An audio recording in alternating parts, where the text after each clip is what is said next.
जय श्री कृष्णा। राधे राधे।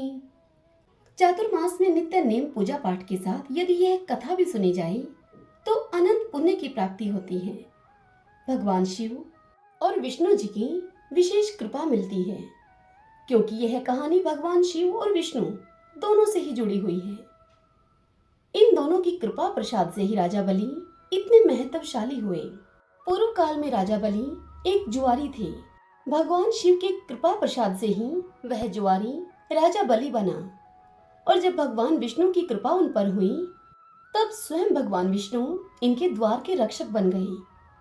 संपूर्ण बात को जानने के लिए आइए यह कथा सुनते हैं। सभी बोलिए विष्णु भगवान की जय। ओम नमः शिवाय।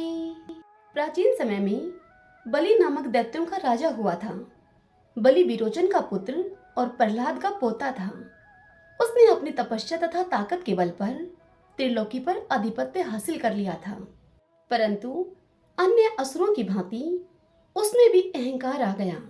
उसके अहंकार को चूर करने के लिए और स्वर्ग वापस देवताओं को सौंपने के लिए भगवान विष्णु ने वामन अवतार को धारण किया था। वामन अवतार भगवान विष्णु का 5वां अवतार है। इसके विषय में श्रीमद् भागवत पुराण में एक कथा है। वामन अवतार कथा के अनुसार समुद्र मंथन के बाद हुए देवासुर संग्राम में इंद्र के नेतृत्व में देवताओं ने असुरों को हरा दिया था। उस समय राजा बलि असुरों का राजा था। देवताओं से हार जाने के बाद राजा बलि उनसे बदला लेने की योजना बनाने लगा। तपस्या के बल पर वह मायावी और भी अधिक शक्तिशाली बन गया। दैत्य गुरु शुक्राचार्य ने एक यज्ञ का आयोजन किया, जिसमें अग्नि से दिव्य रथ, बाण, अभेद्य कवच प्राप्त किए गए, जिससे कि असुरों की ताकत में, उनकी शक्ति में और भी अधिक वृद्धि हो गई। शुक्राचार्य जी ने संजीवनी विद्या भी प्राप्त कर ली। तब राजा बलि ने अपने गुरु शुक्राचार्य जी की प्रेरणा से देवताओं से बदला लेने की ठानी। उसने अपनी संपूर्ण शक्ति के साथ एक बार फिर से इंद्र के राज्य पर आक्रमण कर दिया। अब फिर से देवासुर संग्राम शुरू हो गया।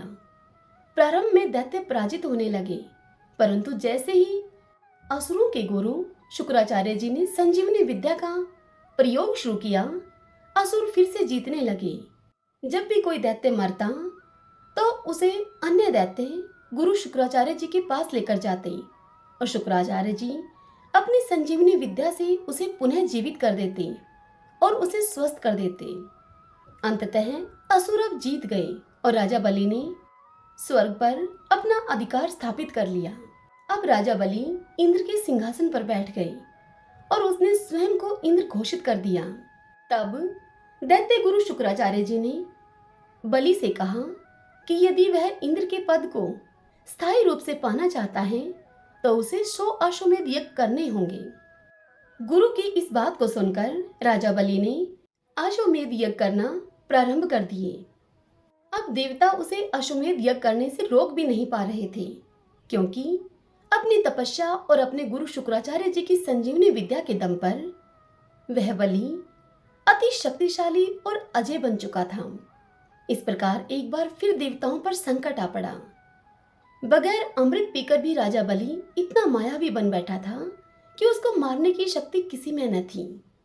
इंद्र को राजा बलि की इच्छा का ज्ञान हो गया और उसे यह भी समझ में आ गया कि राजा बलि 100 अश्वमेध यज्ञ पूरा करने के बाद स्वर्ग को स्थायी रूप से प्राप्त करने में सक्षम हो जाएगा। तब इंद्र समेत सभी देवता भगवान विष्णु की शरण में गए। भगवान विष्णु ने उन्हें सहायता करने का आश्वासन दिया और वामन रूप में माता अदिति के गर्भ से उत्पन्न होने का उन्हें वचन दिया। दैत्यराज बलि के द्वारा दैत्यों के पराभव के बाद महर्षि कश्यप के कहने पर माता अदिति ने पयोव्रत का अनुष्ठान किया, जो कि पुत्र प्राप्ति के लिए किया जाता है। तब अदिति की भक्ति से प्रसन्न होकर भगवान विष्णु प्रकट होकर अदिति से बोले कि हे देवी, चिंता मत करो, मैं तुम्हारे पुत्र के रूप में जन्म लेकर इंद्र को उसका खोया हुआ राज्य दिलवाऊंगा। तब भाद्रपद मास की शुक्ल पक्ष की द्वादशी के दिन भगवान विष्णु ने माता अदिति के गर्भ से प्रकट होकर वामन अवतार लिया तथा ब्रह्मचारी ब्राह्मण का रूप धारण किया। उनके ब्रह्मचारी रूप को देखकर सभी देवता और ऋषि मुनि आनंदित हो उठे। महर्षि कश्यप ने अन्य ऋषियों के साथ मिलकर उनका उपनयन संस्कार किया। वामन वटुक को महर्षि पुलह ने यज्ञोपवीत, अगस्त्य मुनि ने मृगचर्म, मरीचि ने पलाश दंड, अंगिरस ने वस्त्र और सूर्य ने छत्र, भृगु ऋषि ने खड़ाऊ, गुरुदेव बृहस्पति ने जनेऊ तथा कमंडलू दिए, अदिति ने कोपीन दी, सरस्वती ने रुद्राक्ष की माला दी तथा कुबेर ने भिक्षा का पात्र प्रदान किया। तदंतर कश्यप और अदिति को प्रणाम करके महातेजस्वी वामन जी यजमान बलि की यज्ञशाला में गए। उस समय सुरेश्वर गण उन वेदांत वेद श्री विष्णु की महिमा का गान कर रहे थे। अनेक प्रकार के रूप और वेश धारण करने वाले भगवान ने उस यज्ञ में पहुंचकर सामवेद की ऋचाओं का विधि पूर्वक गान किया। साम गान के अनंतर वे इस प्रकार बोले। वे बोले, हे राजन, दैत्यराज हिरण्यकशिपु के पुत्र प्रहलाद जी हुए, जो बड़े तपस्वी, जितेंद्रिय और विष्णु के भगत थे, जिन्होंने दैत्यराज की सभा में अतिशय तेजस्वी भगवान नरसिंह को प्रकट किया था। हे महाभाग, उन्हीं प्रहलाद जी के पुत्र तुम्हारे पिताजी थे, जो संसार में विरोचन के नाम से विख्यात हुए थे। उन महात्मा ने स्वयं ही अपना मस्तक दान करके इंद्र को संतुष्ट किया था। हे राजन, तुम उन्हीं महात्मा विरोचन के पुत्र हो। तुमने बड़े उत्तम यश का विस्तार किया है। तुम्हारे यश रूपी महान दीपक की ज्योति में संपूर्ण देवता पतंगों के समान दग्ध हो गए हैं। तुमने इंद्र को भी जीत लिया है, इसमें संशय नहीं है। हे सुवर्त बलि, मैं तुम्हारे सब चरित्र सुन चुका हूँ। तुम बड़े मनस्वी हो तथा तीनों लोकों में अधिक से अधिक दान करने वाले दाता के रूप में तुम्हारी ख्याति है। तथापि मेरे लिए तुम्हें 3 पग पृथ्वी देनी चाहिए। तब विरोचन कुमार बलि ने हंसकर कहा कि हे महाभाग, मैं पर्वत, बड़े बड़े जंगल तथा संपूर्ण द्वीपों के सहित समूची पृथ्वी तुम्हें दूंगा। तुम मेरी दी हुई इस भूमि को ग्रहण करो। तब वामन जी ने बलि से कहा कि हे दैत्यराज, स्वयं चलते समय मेरे 3 पगों से जितनी पृथ्वी मापी जाए उतनी ही मुझे दीजिए आप। ब्रह्मचारी की इस बात को सुनकर बलि ने हंसते हुए उनसे कहा कि अच्छा, ले लीजिए। यूं कहकर बलि ने कश्यप कुमार वामन जी का भली भांति पूजन किया। उस समय बड़े बड़े ऋषि और मुनीश्वर महातेजस्वी बलि के सौभाग्य की सराहना कर रहे थे। वामन जी का पूजन करके राजा बलि ज्यों ही उन्हें दान देने को उद्यत हुए, त्यों ही शुक्राचार्य ने उन्हें रोक दिया और कहा कि हे दैत्यराज, ब्रह्मचारी के रूप में ये साक्षात विष्णु हैं, इन्हें तुम दान मत देना। ये तो इंद्र का कार्य सिद्ध करने के लिए यहाँ आए हैं और तुरंत तुम्हारे यज्ञ में विघ्न डाल रहे हैं। अतः अध्यात्म तत्व का प्रकाश करने वाले ये विष्णु तुम्हारे द्वारा इस समय पूजा पाने के योग्य नहीं हैं। इन्होंने ही पहले मोहिनी रूप धारण किया था। उस समय देवताओं को तो अमृत पिलाया और दैत्य राहु को इन्होंने मार डाला। इन्होंने ही दैत्यों का संहार किया है और महाबली काल नेमी भी इन्हीं के हाथों मारा गया है। ये ही ईश्वर हैं और ये ही संपूर्ण विश्व के पालक हैं। हे महामते बलि, अब तुम अपने मन से हित और अहित का सभी का विचार करते हुए आगे कोई कार्य करो। गुरु शुक्राचार्य के इस प्रकार समझाने पर राजा बलि ने हंसकर मेघ गर्जना के समान गंभीर वाणी में अपने गुरु से कहा कि हे गुरुदेव, जिन वाक्यों के द्वारा आपने मुझे विचलित किया है वे सब मेरे हित की दृष्टि से ही कहे गए हैं। तथापि विचार दृष्टि से देखने पर आपके हितकारक वचन भी मेरे लिए अहितकारक ही होंगे। ब्रह्मचारी का रूप धारण करके आए हुए इन भगवान विष्णु को मैं इनकी मुंह मांगी हुई वस्तु अवश्य दूंगा। ये विष्णु संपूर्ण कर्मों और उनके फलों के भी स्वामी हैं, इसलिए दान के सबसे उत्तम पात्र हैं। ये जिनके हृदय में ये सदा विराजमान रहते हैं वे मनुष्य भी सर्वोत्तम पात्र माने जाते हैं। यह बात ध्रुव सत्य है।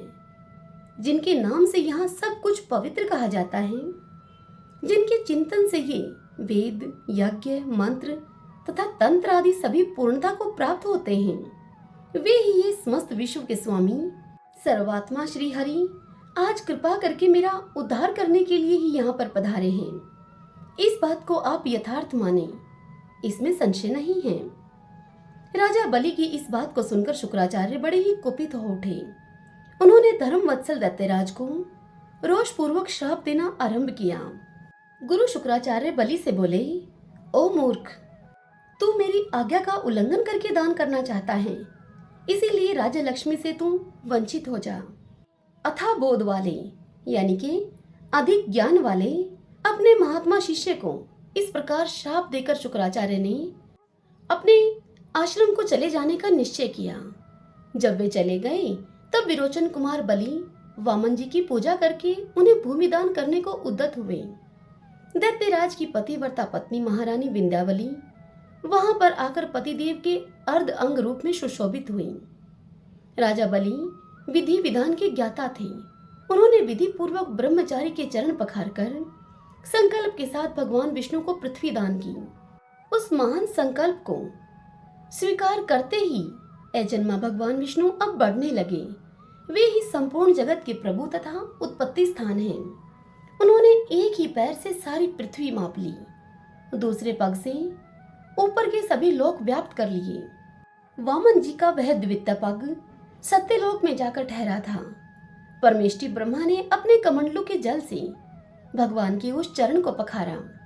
भगवान के चरण पखारने से जो चरणोदक तैयार हुआ, उसी से संपूर्ण पापों का नाश करने वाली तथा सबके लिए परम मंगलमयी श्री गंगा जी प्रकट हुई, जिन्होंने अपने पावन जल से तीनों लोगों को पवित्र किया। सगर के सभी पुत्रों का उन्होंने उद्धार किया तथा जिनके जल से महाराज भगीरथ ने उस समय भगवान शंकर का जटाजूट भर दिया था। भगवान विष्णु की चरण धूलि से युक्त गंगा नामक तीर्थ सब तीर्थों में प्रधान है। इसे ब्रह्मा जी ने प्रकट किया और राजा भगीरथ ने भूतल पर उतारा है। संपूर्ण चराचर जगत को भगवान ने दो ही पगों से माप लिया और फिर उस विराट स्वरूप को छोड़कर देवादिदेव भगवान जनार्दन पुनः वामन ब्रह्मचारी के रूप में अपने आसन पर विराजमान हुए। उस समय देवता, गंधर्व, मुनि, सिद्ध और चारण यज्ञपति भगवान विष्णु का दर्शन करने के लिए बलि के यज्ञ में आए। ब्रह्मा जी ने वहां आकर परमात्मा श्री हरि का सत्वन किया। गंधर्व पतियों ने गीत गाए तथा अप्सराओं, विद्याधरियों और किन्नरों ने विशेष समारोह के साथ नृत्य किया। महात्मा बलि के यज्ञ मंडप में प्रहलाद जी भी पधारे। अन्य दैत्यपति भी बड़ी उतावली के साथ वहां पर आ पहुंचे। उस समय भगवान वामन ने बलि की पत्नी विंध्यावली से हंसकर पूछा, हे देवी, तुम्हारे पति के द्वारा आज मुझे 3 पग पृथ्वी मिलनी चाहिए, उसकी पूर्ति इस समय कहां से होगी? इसका उत्तर शीघ्र दो। विंध्यावली बड़ी साध्वी थी। उसे इस घटना से तनिक भी विस्मय नहीं हुआ। वह भगवान त्रिविक्रम से इस प्रकार बोली। विंध्यावली ने कहा कि हे देव, आप समस्त लोगों के एकमात्र स्वामी हैं। आपने अपना भारी डग बढ़ाकर यह त्रिलोकी माप ली है। इसी प्रकार संपूर्ण जगत आपसे व्याप्त है। संसार के एकमात्र बंधु आप ही हैं। आपके स्वरूप की तुलना कहीं नहीं है। भला हम जैसे लोग आपको क्या दे सकते हैं? इसलिए इस समय मैं जो निवेदन करती हूँ, उसी के अनुसार आप कार्य कीजिए। मेरे स्वामी ने इस समय आपको 3 पग भूमि देने की प्रतिज्ञा की थी। उसके अनुसार मेरे पूज्य पतिदेव तीनों पगों के लिए स्थान इस प्रकार से दे रहे हैं। हे प्रभु, हे देवेश्वर, आप अपना पहला पग मेरे मस्तक पर रखिए। हे जगतपते, दूसरा पग मेरे इस बालक के मस्तक पर रखिए। हे जगन्नाथ, आप अपना तीसरा पग मेरे पति के मस्तक पर रख दीजिए। हे केशव, इस प्रकार ये 3 पग मैं आपको दूंगी।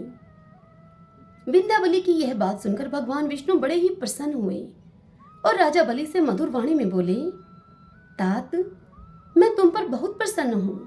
बोलो, मैं तुम्हारा कौन सा कार्य करूं? हे महामते, संपूर्ण दाताओं में तुम सबसे श्रेष्ठ हो। तुम्हारा कल्याण हो। तुम इच्छा अनुसार वर मांगो। मैं तुम्हारी संपूर्ण कामनाएं पूर्ण किए देता हूँ। बलि से ऐसा कहकर वामन भगवान ने विरोचन कुमार उस बलि को बंधन से मुक्त कर दिया और अपनी छाती से लगा लिया। तब बातचीत करने में चतुर राजा बलि भगवान वामन से इस प्रकार बोले। बलि बोले, हे प्रभु, आपने ही इस संपूर्ण चराचर जगत को उत्पन्न किया है, अतः आपके चरणारविंदों के सिवा दूसरी कोई वस्तु मैं नहीं चाहता। हे देव, हे जनार्दन, आपके चरण कमलों में मेरी भक्ति सदा बनी रही। हे देवेश्वर, वह सनातन भक्ति बार बार निरंतर बढ़ती ही रही।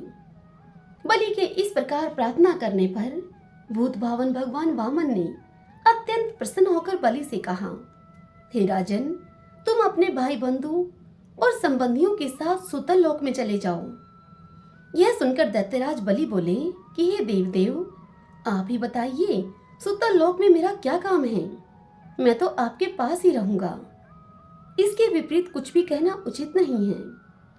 तब भगवान हर्षिकेश राजा बलि के प्रति अत्यंत कृपालु होकर उनसे बोले कि हे राजन, मैं सदा तुम्हारे समीप रहूंगा। हे असुर श्रेष्ठ, तुम खेद न करो, मेरी बात को ध्यान से सुनो। मैं सुतल लोक में तुम्हारा द्वारपाल होकर रहूंगा। मेरे इस वचन को तुम वरदान समझो। आज मैं तुम्हारे लिए वरदायक होकर यहाँ उपस्थित हूँ। अपने बैकुंठवासी पार्षदों के साथ तुम्हारे घर में मैं निवास करूंगा। अतुल तेजस्वी भगवान विष्णु का यह वचन सुनकर दैत्यराज बलि असुरों के साथ सुतल लोक में चले गए। वहां बाणासुर आदि 100 पुत्रों के साथ वे सुखपूर्वक निवास करने लगे। महाबाहुबली दाताओं के भी परम आश्रय हैं। तीनों लोकों के याचक राजा बलि के पास जाते हैं और उनके द्वार पर विराजमान भगवान विष्णु स्वयं उन्हें मुंह मांगी वस्तुएं देते हैं। कोई भोग की कामना लेकर जाए या मोक्ष की, जैसी जिसकी रुचि होती है उसी के अनुसार उनको वह वस्तुएं समर्पित करते हैं। भगवान शंकर की कृपा से ही राजा बलि ऐसे महत्वशाली हुए हैं। पूर्व काल में जुआरी के रूप में उन्होंने परमात्मा शिव के उद्देश्य से जो दान किया था, उसी का यह फल था। अपवित्र भूमि में पहुंचकर गिरी हुई गंध पुष्प आदि सामग्री को परमात्मा शिव की सेवा में समर्पित करके जब बलि ने इतनी उन्नति की, तब जो लोग श्रद्धा और भक्ति से महादेव जी की सेवा में गंध पुष्प और जल अर्पण करते हैं, उनके लिए तो कहना ही क्या है। वे साक्षात भगवान शिव के समीप जाते हैं। एक समय शौनक आदि समस्त ऋषियों के पूछने पर लोमहर्षण सूत जी उन ऋषियों को विरोचन पुत्र बलि के पूर्व जन्म में बलि ने जो कुछ किया था उसके विषय में बताते हुए कहने लगे कि प्राचीन काल में देवताओं और ब्राह्मणों की निंदा करने वाला एक महापापी जुआरी था बलि। वह सदा पराई स्त्रियों में आसक्त रहा करता था। एक दिन उसने कपटपूर्ण जुए के द्वारा बहुत अधिक धन जीता। फिर अपने हाथों से स्वस्तिक यानी कि पान का तिकोना बीड़ा बनाकर गंध और माला आदि सामग्री जुटाकर एक वैश्या को भेंट देने के लिए उसके घर की ओर दौड़ा। रास्ते में उसके पैर लड़खड़ा गए और उसी समय वह पृथ्वी पर गिर पड़ा। गिरने पर क्षण भर के लिए उसे मूर्छा आ गई। जब मूर्छा दूर हुई, तब पूर्व जन्म के किसी पुण्य के प्रभाव से उसके मन में सद्बुद्धि उत्पन्न हुई। जुआरी दुखी होकर खेद एवं वैराग्य को प्राप्त हुआ। मूर्ख और जुआरी होने पर भी उसने पृथ्वी पर पड़ी हुई गंध पुष्प आदि श्रेष्ठ सामग्री को भगवान शिव की सेवा में समर्पित कर दिया। जीवन में केवल यही एक पुण्य उसके द्वारा संपन्न हुआ था। मृत्यु के बाद जब यमराज के दूत उसे यमलोक में लेकर गए, तब उस पापी से सबको बह देने वाले यमराज ने कहा कि ओ मूर्ख, तू अपने पाप के कारण बड़े बड़े नरकों में यातना भोगने के योग्य है। यह सुनकर उस जुआरी ने कहा कि यमराज, यदि मेरा कोई पुण्य भी हो तो उसका तुम भली भांति विचार कर लो। तब चित्रगुप्त ने कहा कि तुमने देहांत होने के समय पृथ्वी पर पड़े हुए कुछ गंध और पुष्प आदि को भगवान शिव के उद्देश्य से दान किया है। परमात्मा शिव को वह सामग्री समर्पित की है तुमने। उस सत्कर्म के फल से तुम्हें 3 घड़ी के लिए इंद्र का प्रसिद्ध पद प्राप्त होगा। चित्रगुप्त की इस बात को सुनकर उस जुआरी ने कहा कि मैं सबसे पहले अपना शुभ कर्म भोगूंगा। उस जुआरी के ऐसा कहने पर उदार बुद्धि वाले बृहस्पति जी संपूर्ण देवताओं के साथ तत्काल ही वहां पर आ पहुंचे और उस जुआरी को एरावत हाथी पर चढ़ाकर इंद्र भवन में ले गए। वहां पवित्र आत्मा बृहस्पति ने इंद्र को समझाया कि हे पुरंदर, तुम मेरी आज्ञा से इस जुआरी को 3 घड़ी के लिए अपने सिंहासन पर बिठाओ। गुरु की बात को मानकर इंद्र उदासीन भाव से राज्य को छोड़कर अन्यत्र कहीं चले गए। तदंतर जुआरी को देवराज के भवन में पहुंचाया गया। तब जुआरी ने वहां पर दान करना आरंभ किया। महादेव जी के उस प्रिय भगत ने एरावत हाथी ऋषि अगस्त्य को दे दिया। उसकी बुद्धि बड़ी ही उदार थी। उसने उच्चई शर्वा नामक घोड़ा ऋषि विश्वामित्र को दे दिया। उसका महान यश फैला हुआ था। उसने कामधेनु गाय महर्षि वशिष्ठ को दे दी और चिंतामणि नामक रतन गालव मुनि को दे दिया। उस महातेजस्वी दाता ने कलव वृक्ष उठाकर कौंडिन्य मुनि को दे दिया। जुआरी होकर भी वह बड़ा ही भाग्यशाली था। उसने भगवान शंकर की प्रसन्नता के लिए वैसे वैसे अनेक प्रकार के रत्न ऋषि मुनियों को सहस्त्र दान कर दिए। जब तक उस जुआरी की 3 घड़ी पूरी नहीं हुई तब तक वह दान देता ही रहा। 3 घड़ी पूरी होने के बाद वह स्वर्ग से चला गया। इंद्र अमरावती के सिंहासन पर बैठकर बृहस्पति जी से इस प्रकार बोले। इंद्र बोले कि हे गुरुदेव, एरावत हाथी नहीं दिखाई देता। यही दशा उच्च शर्वा नामक घोड़े की भी है। पारिजात आदि सभी पदार्थ किसी ने चुरा लिए हैं क्या? तब बृहस्पति जी बोले कि जुआरी ने यहाँ पर आकर महान कर्म किया है। जब तक उसकी सत्ता रही तब तक उसने आज एरावत आदि सभी वस्तुएं ऋषियों को दान कर दी हैं। बड़ी भारी सत्ता हस्तगत होने पर जो स्वाधीन होते हैं और प्रमाद में न पड़कर सदा भगवान शिव के ध्यान में तत्पर रहते हैं, वे ही भगवान शंकर के प्रिय भक्त हैं। वे कर्म फलों का परित्याग करके केवल ज्ञान का आश्रय लेकर परम पद को प्राप्त होते हैं। ब्रह्मा जी का यह वचन सुनकर इंद्र ने पूछा कि हे आचार्य, अब हमारा क्या कर्तव्य है, यह आप शीघ्र बतलाने की कृपा करें। तब बृहस्पति देव ने इंद्र से कहा कि हे इंद्र, अपनी समृद्धि के लिए ये सारी बातें प्राय यमराज से कहने चाहिए। ठीक है, ऐसा कहकर देवराज इंद्र गुरु बृहस्पति के साथ सहसा वहां से चल पड़े। अपना कार्य सिद्ध करने की इच्छा से जब इंद्र सैमनीपुरी में पहुंचे तब यमराज ने उनका बड़ा सत्कार किया। उस समय इंद्र ने कहा कि हे धर्मराज, तुमने मेरा पद एक दुरात्मा जुआरी को दे दिया है, किंतु उसने वहां पहुंचकर बहुत बुरा काम किया। तुम सच मानो, उसने मेरी सभी रतन इन ऋषियों को दान कर दिए हैं। तुम सब कुछ जानते हो, फिर भी एक जुआरी को मेरा स्थान कैसे दे दिया तुमने? तब धर्मराज ने इंद्र से इस प्रकार कहा। धर्मराज बोले कि तुम बड़े बड़े देवेश्वरों के राजा हो, बूढ़े हो गए हो, किंतु अभी तक तुम्हारी राज्य विषयक आसक्ति दूर नहीं हुई। केवल 100 यज्ञों का अनुष्ठान करके एक ही जन्म के उपार्जित पुण्य का फल यहाँ तुमने प्राप्त किया है, परंतु जुआरी ने तुम्हारी अपेक्षा महान पुण्य का उपार्जन किया है। अब धन देकर या चरणों में मस्तक झुकाकर, विशेषतः अगस्त्य आदि सभी मुनियों की प्रार्थना करके तुम्हें अपने एरावत आदि रतन प्राप्त करने चाहिए। यह सुनकर इंद्र बहुत अच्छा कहकर यमराज से सैमनीपुरी को छोड़कर अपनी अमरावतीपुरी की ओर चले गए। वहां जाकर संपत्तिशालियों में सबसे श्रेष्ठ इंद्र ने बहुत धन देकर ऋषियों से अपनी वस्तुएं लौटाई। इस प्रकार अपने रतन पाकर महातेजस्वी इंद्र सची देवी के साथ अपनी पुरी में गए। यमराज ने जुआरी को पुनः जन्म दिया। वह जुआरी अपने किसी कर्म विपाक से विरोचन का पुत्र हुआ। उस समय उसकी माता का नाम सुरुचि था। सुरुचि विरोचन की रानी थी। उसके पिता का नाम वृषपर्वा था। वह उदार मन वाला जुआरी जब सुरुचि के गर्भ में आकर स्थित हुआ, तब से प्रहलाद कुमार विरोचन तथा सुरुचि का मन धर्म और दान में अधिक लगने लगा। उसी ने गर्भ में आकर माता पिता की मति बहुत ही उत्तम कर दी थी। वैसी बुद्धि बड़े बड़े मनुष्यों के लिए भी दुर्लभ है। विरोचन का पुत्र जब गर्भ में था, उसी समय इंद्र दैत्यराज विरोचन को मारने की इच्छा से भिक्षुक ब्राह्मण का रूप धारण करके उसके घर गए और उसे इस प्रकार से बोले।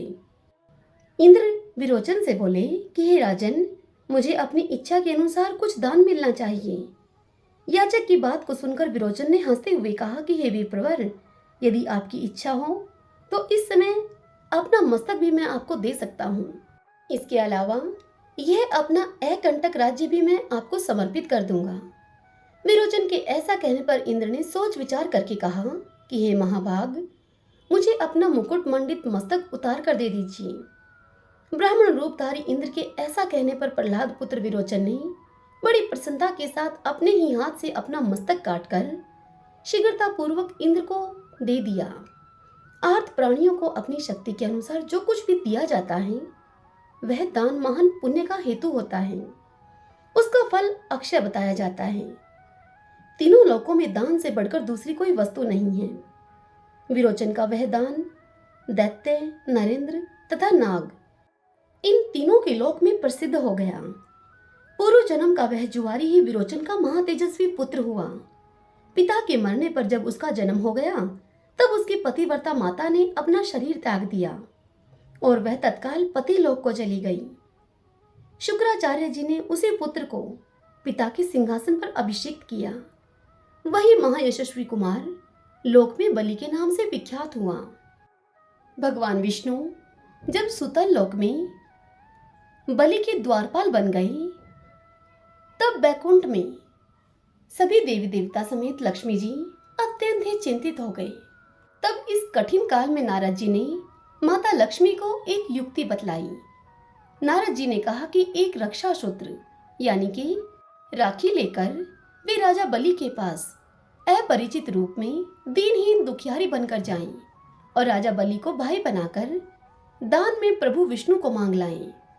अब लक्ष्मी जी ने ऐसा ही किया। लक्ष्मी जी राजा बलि के दरबार में उपस्थित हुई और उन्होंने उनसे आग्रह किया कि वे उनको भाई बनाना चाहती हैं। राजा बलि ने उनका यह प्रस्ताव सहस्त्र स्वीकार कर लिया और उनसे रक्षा सूत्र बंधवा लिया और उनसे कहा कि अपनी इच्छा के अनुरूप कुछ भी उनसे मांग ले। देवी लक्ष्मी इसी कारण से तो वहां पर आई थी। यह सुनकर माता लक्ष्मी राजा बलि से कहने लगी कि आप मुझे अपनी सबसे प्रिय वस्तु दे दें। देवी लक्ष्मी की इस बात को सुनकर राजा बलि घबरा गए। उन्होंने कहा कि मेरा सर्वाधिक प्रिय तो मेरा ये प्रहरी है, परंतु इसे देने से पूर्व तो मैं अपने प्राण त्यागना अधिक पसंद करूंगा। तब माता लक्ष्मी जी ने अपना परिचय उन्हें दिया और उनको बताया कि मैं आपके उसी प्रहरी की पत्नी हूँ जिन्हें उन्होंने अभी बहन माना था। उसके सुख सौभाग्य और गृहस्थी की रक्षा करना भी उन्हीं का दायित्व है। राजा बलि फिर से दोराहे पर आ खड़े हुए। अब यदि राजा बलि वचन न निभाए तो अपयश के भागी बने और यदि बहन की ओर देखते तो उन्हें अपने प्राणों से भी प्रिय अपने इष्ट का साथ छोड़ना पड़ता। परंतु राजा बलि महान विष्णु भगत, संत और दानवीर यूं ही तो नहीं थे। उन्होंने अपने स्वार्थ से बहुत ऊपर बहन के सुख को माना और प्रभु को मुक्त करके उनके साथ बैकुंठ वास की सहमति दे दी। परंतु इसी के साथ उन्होंने लक्ष्मी जी से यह आग्रह भी किया कि जब बहन बहनोई उनके घर आ ही गए हैं तो कुछ मास और वहीं पर ठहर जाएं और उन्हें आतिथ्य का सुअवसर दें। तब लक्ष्मी जी ने उनका यह आग्रह मान लिया और कार्तिक पूर्णिमा यानी कि देव उठनी एकादशी तक विष्णु और लक्ष्मी जी वहीं पाताल लोक में राजा बलि के यहाँ रहे। भगवान विष्णु के जाने से राजा बलि निराश और उदास था। तब भगवान विष्णु ने राजा बलि को आश्वस्त किया कि प्रत्येक वर्ष चातुर्मास में वे उसके यहाँ आकर विश्राम करेंगे।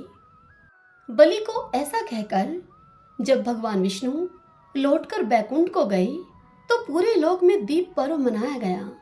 तभी से कार्तिक पूर्णिमा यानी कि देव उठनी एकादशी को दीपोत्सव पर्व यानी कि छोटी दिवाली मनाने लगे। यही कारण है कि प्रत्येक वर्ष चातुर्मास में भगवान विष्णु देवी लक्ष्मी के सहित राजा बलि के यहाँ रहते हैं और वहाँ विश्राम करते हैं।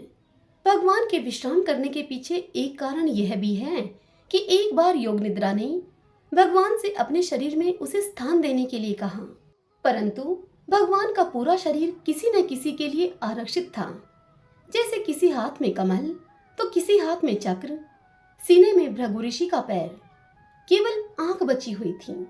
तो भगवान ने 4 महीने यानी कि चातुर्मास के लिए योग निद्रा को अपनी आंखों में रहने का स्थान दे दिया। इसी कारण चातुर्मास में भगवान विष्णु विश्राम करते हैं। इन 4 महीनों में भगवान शिव पृथ्वी का कार्यभार संभालते हैं। भगवान की लीला बड़ी निराली है। मैं आपको यह भी बता दूं कि राजा बलि इतिहास के 8 चिरंजीवियों यानी कि अमर व्यक्तियों में से एक हैं। राजा बलि उन 8 लोगों में से एक हैं जो आज तक जीवित हैं। सभी बोलिए विष्णु भगवान की जय। ओम नमो भगवते वासुदेवाय।